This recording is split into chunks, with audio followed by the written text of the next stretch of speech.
चमरान होई ये घोड़ी नहीं केहू के बाप से डरे।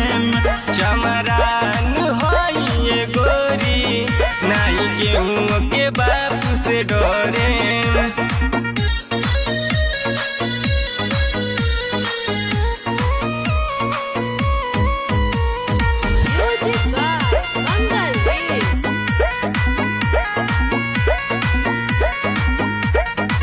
नहीं गुंडा गर्दी करी न राखी न हथियार हो।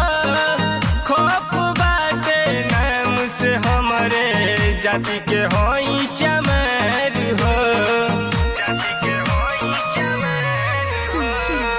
नहीं गुंडा